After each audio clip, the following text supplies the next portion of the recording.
Halo, selamat datang di channel Gaps Diet Indonesia. Sama saya Yuni, I'm your Gaps Diet Practitioner. Hari ini saya mau membahas perbedaan meat stock dengan bone broth. Pasti udah sering dengar ya, menjalankan Gaps Diet, minum kaldu, ya kan? Tapi kaldunya itu kaldu apa? Lalu apa perbedaannya meat stock dengan bone broth? Kalau misalnya secara harafiah ya kalau misalnya meat stock itu ya kaldu daging. Kaldu dagingnya daging apa yang boleh dipakai? Bebas, daging apapun boleh selama itu tidak bertentangan dengan agama masing-masing ataupun yang gampang didapat. Oke? Dagingnya sebisa mungkin harus fresh. Daging idealnya itu carinya itu yang deket-deket tulang.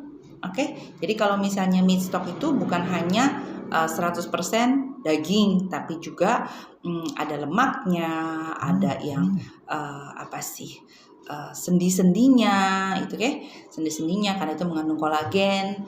Lalu ada tulangnya juga.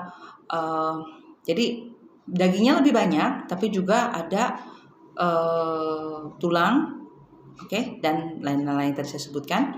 Sayuran masuk nggak? Bebas. Mau masuk boleh, nggak masuk nggak apa-apa. Karena kalau misalnya saya itu di rumah, saya bikin meat stock itu selalu ganti-ganti. Kadang saya pakai sayuran, kadang saya nggak pakai sayuran, kadang sayurannya saya pakai yang wortel, onion misalnya. Terus lain kali saya hanya pakai rosemary, thyme, ataupun kadang juga saya hanya pakai jahe. Jadi saya ganti-ganti. Meat stock masaknya sebentar, nggak usah lama-lama.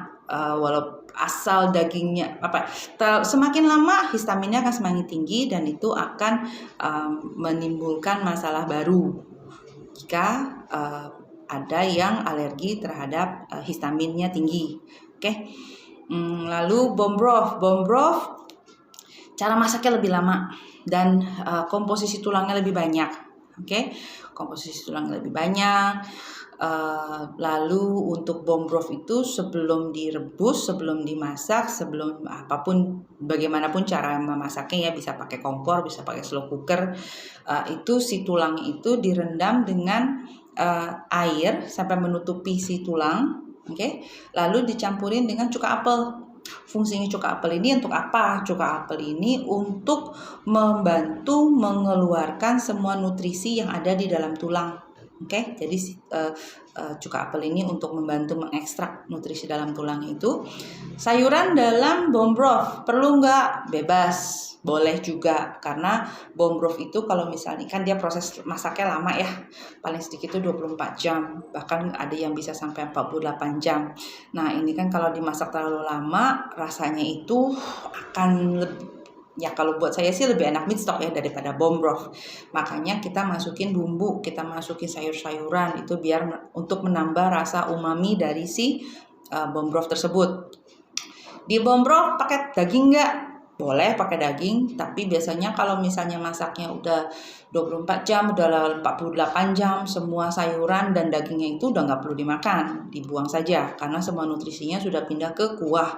Kalaupun daging dan sayuran rebusannya ikutan dimakan, boleh, bukannya nggak boleh, tapi rasanya mungkin sudah tidak seenak biasanya kalau misalnya masak pakai meat stock.